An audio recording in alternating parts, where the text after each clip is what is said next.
Hello YouTube, or anyone else who's watching. This is just a quick video I want to make on my 9-volt Tesla coil that I've made in real life, obviously. I'd just like to illustrate that this video is about a real life thing, as you can see, because I've had many people come up to me and say, a Tesla coil is easy to make, you just need a circuit, some redstone, and yeah. So just to clear up any confusion, I'm talking about a real life Tesla coil here. As you probably noticed, I'm recording on a different camera. I used to record real life things because my other one's died, so apologise for any quality if it goes down or whatever. Anyway, so what we've got here is a really small, basic Tesla coil. It's the most smallest basic one you can make, really. So sparks are like tiny, but it's almost a proof of concept for a bigger one that I'm going to build very soon. So basically, if you don't know what a Tesla coil is, it's basically a type of transformer made by Nikola Tesla from the 18th century. And basically it wirelessly transmits electricity through the air, and I'll just explain that a little bit more. The design of a Tesla coil is really simple. All it is a power source hooked up to a capacitor bank in parallel, hooked up to a spark gap, which is basically just a gap for a spark to jump across, hooked up to a primary coil, which is just a wire, a coil of wire. Then another circuit, which is just another coil of wire hooked up to a toroid, also known as a top load. Well, this one's a toroid top load, and it's just a ring of foil. Well, not actually foil, but conductive metal. And the other end is just earthed, or grounded. And basically, the whole concept is that the batteries fill up the capacitors discharge, the spark gap gives time for the capacitors to fill up, and once they've discharged, once they discharge, they create an electromagnetic field around the coil. The primary coil, it's called. But because the capacitors are empty, there's nothing to keep the field in place, so the field collapses, thus recharging back up the capacitors. And this happens at 1,000 times a second, creating a pulsing electromagnetic field in the primary coil. Now this electromagnetic field pulse is picked up by the secondary coil, and the voltage is amplified by a lot as it travels wirelessly through the air, then goes up to the toroid where it builds up charge.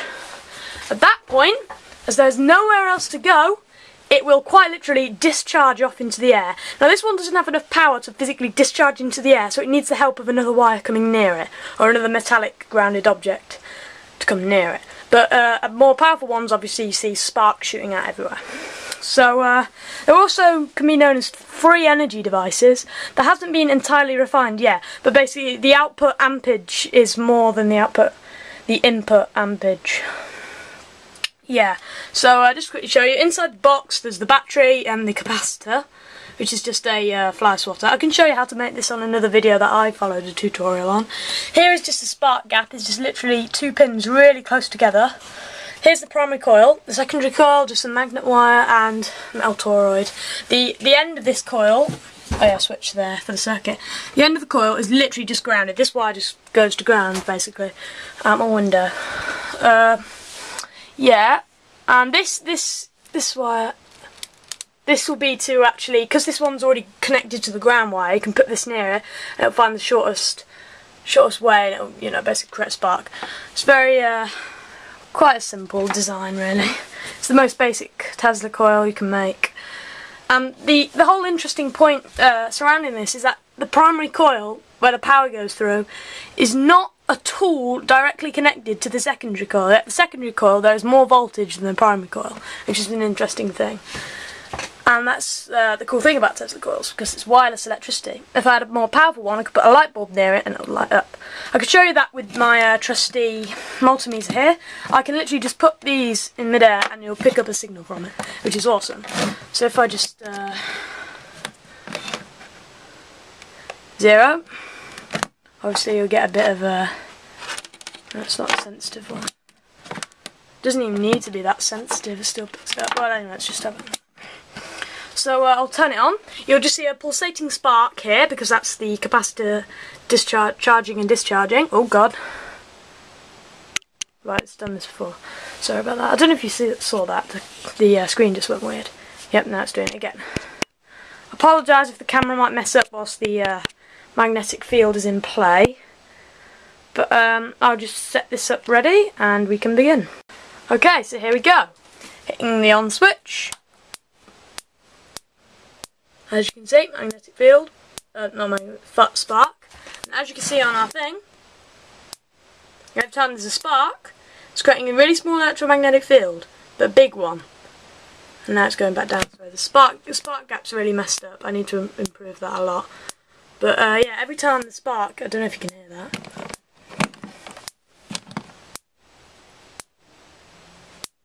Yeah, every time there's a spark, it goes up. So that's the electromagnetic field in play. If I put these closer.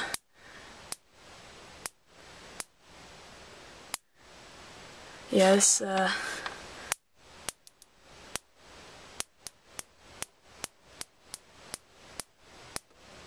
well, no, that's that. Now to show you the actual device itself. Here, you'll see a massive build-up in current. Sorry, I don't know if you can see that, but here we go. See that?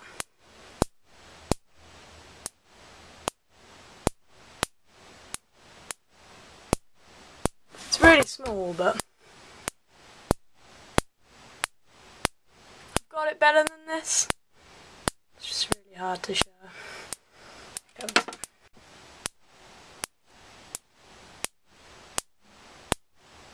Okay, this is really bad quality, but I don't know why it's so bad, but this is pretty good. Now I'll just show you with the lights off. Make things a little bit more easier to see what's going on.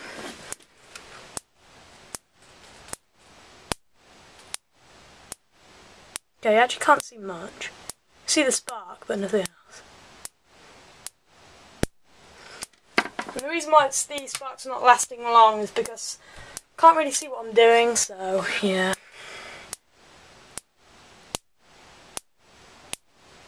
Now basically, if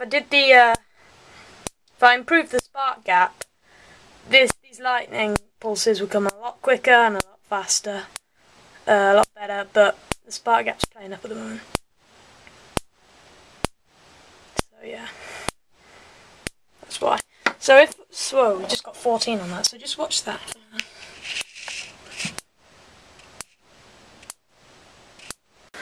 Okay, so thank you for watching this video. Just to quickly show you, or tell you, as you can see, we got a lot of readings on this every time it sparked, because it was creating an electromagnetic field that was being picked up on this. And also when up here it was sparked, we got a big field on this as well. So thank you very much for watching. This is just a video showing my Tesla coil. I know this is small and not very good, but it's a good achievement. Worked first time, which is good. And there's a much bigger one on its way. Won't be up till a while, but I mean much bigger one would be awesome. So thanks for watching and see you later. Half-Life 390 out.